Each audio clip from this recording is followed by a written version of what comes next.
What's up, guys? Connor here. I'm going to try something new. Instead of recording a podcast that I release every Tuesday, I'm going to try and do a daily sports recap. Starting on Wednesday, May 10th, what we had then was the Pens and the Capitals Game 7, which the Penguins won 2-0. The Rangers lose Game 6, 4-2 against Ottawa. And the Mets drop Game 3 against the Giants to take the series 2-1. They lost 6-5 after a great start by Malone. He had 5 Ks over 5 innings, and he had 1 RBI batted in. The Mets lost the game in the ninth, giving up 4 runs. Familia came in, blew the save, giving up 4 runs in the ninth. That's not good. I was never a big fan of Familia anyway. No, I think Addison Reed should be a closer. He's more of a reliable pitcher. Instead of having to put him in the 8th, I would rather have see Familia, in the 7th or the 8th, so the Mets have more of a chance to come back and win. But the Mets are off today, Thursday, May 11th. They return back to the field on Friday with Drama Queen Harvey pitching. They're opening up a 3-game series with the Brew Crew. Now with some hockey, Ranger fans are left heartbroken once again, losing that game. That was a rough game to lose for them. Their defense didn't show up, but no, I said my prediction the series was going to go 7 and the Rangers were going to win in 7 games, but the defense did not show up. Lundqvist was hung out to dry. He was on his head, making everything he can do. Tough loss at home. Especially on home ice, it's a tough loss. The Senators jumped out to an early 2-0 lead. Hoffman scores with 4 minutes and 27 seconds in the opening period for his 4th goal of the playoffs. Stone later on at 14 minutes 44 seconds of the first period. His 4th goal of the playoffs, and that wasn't a good first period for the Rangers. In the second, the Rangers made it a 2-1 game, but 2 minutes later, Carlson for Ottawa makes it a 3-1 game with his 2nd goal of the playoffs. In the third, speedy Chris Kreider crashed net, scored 53 seconds into the third. It was a hard-fought third period, but with the net empty, Ottawa put the final nail in the coffin, making it 4-2 and winning the series 4-2. Ottawa moves on in the Eastern Conference Final for the first time since 2007, which I believe that was a good series they played in 2007. The Eastern Conference starts on Saturday against the Penguins. Speaking of the Penguins, they completed a Game 7 shutout of the Capitals. Crosby was back on the ice. Marc-Andre Fleury made 29 saves for the Penguins to shut out the Capitals. Holtby for the Caps had 26 saves. Brian Russ and Hornqvist were the net scorers. For the Penguins, the Eastern Conference Final is going to be interesting. Ottawa's is fast, but Penguins are a more experienced team, and they are a little bit stronger than Ottawa. But not going to make any predictions on that one, because that's going to be an interesting series to watch. On the Western side, the Ducks and the Oilers also played a Game 7. The Oilers jumped out to a 1-0 lead off a goal by Cagula. 3 minutes and 31 seconds into the first. The Ducks then scored in the second period at 11 minutes and 7 seconds. The Ducks were just all over the place, crashing the net. Talbot was just making amazing save after making amazing save, but on a rebound, Cogliano cleans up with his first of the playoffs. After the Ducks tied the game, the offense surge was just simply amazing. They were shooting everything in Talbot. They were just all over the place. It was very impressive how in the second period they just came out and just was shooting the puck everywhere. At one point, Talbot said enough was enough and dove out of the crease to just get the puck and stop the Ducks from there. They're just their onslaught of shot after shot after shot. The game, he gave up the tying goal, but the Ducks just had so much more energy. The Ducks and the Oilers now, it was a great series. They're very fast, both of them. The Ducks and the Oilers are just too fast. I said it already, but it's just their speed is unbelievable. It was a great Game 7. Non-stop action with 6 minutes left in the second period. The Ducks held the Oilers to just 2 shots on goal to the Ducks, who had 11 shots. The second period came to an end with a tie game. Also, the Ducks it was amazing, out shooting the Oilers 16-3. With 16 minutes and 40 seconds in the third, the Ducks took a 2-1 lead with a laser beam over Talbot's right shoulder. Richie nets the goal for his second of the playoffs. After the Ducks scored the go-ahead goal, the Oilers, the morale was just gone. They put their heads down and just lost all steam. It looks like the Oilers were skating quicksand. They just weren't moving. The Oilers played great hockey in the series against the Ducks. With 2 minutes left in the period, the Oilers pulled Talbot to get the man advantage. The Oilers just made a strong push, but the Ducks the defense was so strong. Half the time they crossed the red line and just the Ducks were dumping it right back into the Oilers side. It was impressive. But at the end, now the Ducks take Game 7, 2-1. It will be Nashville versus the Ducks in the Western Conference Final. The Oilers are not going anywhere anytime quick. They're going to be a force to reckon with. They're amazing. They're an amazing squad. The Western Conference is going to be interesting. It's going to be Nashville and Ducks, which feels like this is a rematch of 2 years ago, and that should be a good one. Hard hitting event, fast team. I'm hoping it doesn't. I hope it goes all of Game 7. I really do, because that would be a good Game 7 to watch. UFC 211 is Saturday, which should be simply amazing. I'll have a breakdown on that next week. Eastern Conference Finals start Saturday, Penguins versus Ottawa, and the Western Conference Finals starts Friday, Ducks versus Predators. As I record this, today's Thursday. The Mets are off, but as I was doing some research on what's going on, something did pop up on my search that Familia for the Mets has a clot in his shoulder and surgery is possible. Familia was examined by doctors at the hospital for special surgery in Manhattan on Thursday morning. He is scheduled to travel to St. Louis for additional testing by Dr. Robert Thompson, the surgeon who performed Matt Harvey's surgery last July.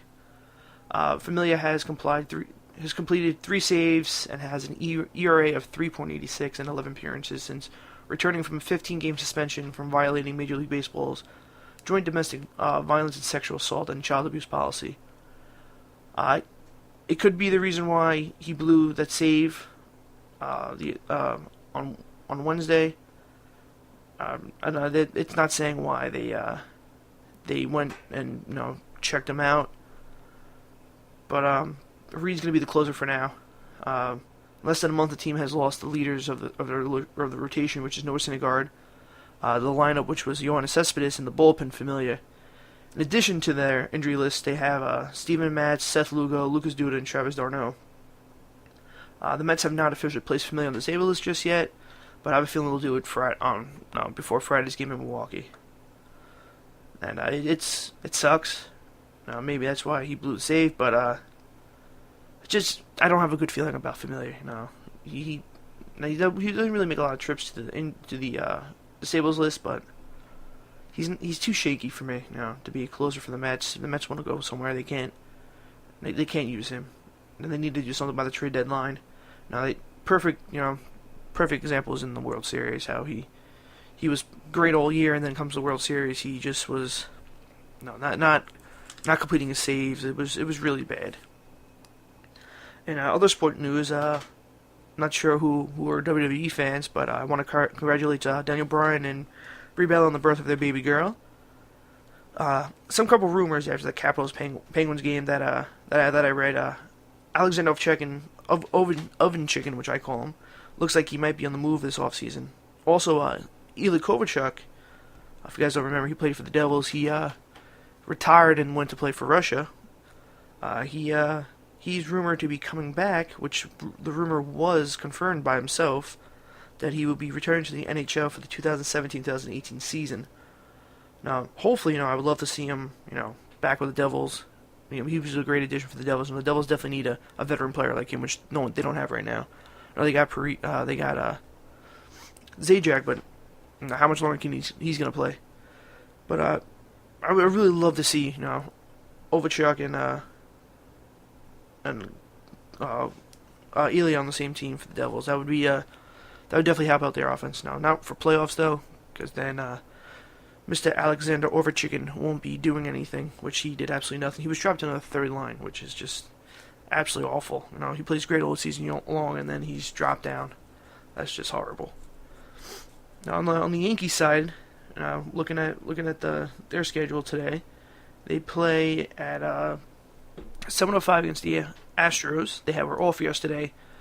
They lost. They lost to the Reds, and looks like it was a two-game series. They won May 8th, 10-4, and they lost against the Reds 3-5. But those Yankees now they're just slugging along and they're doing great. Now they swept the World Series champions. Now that's huge. This is a team.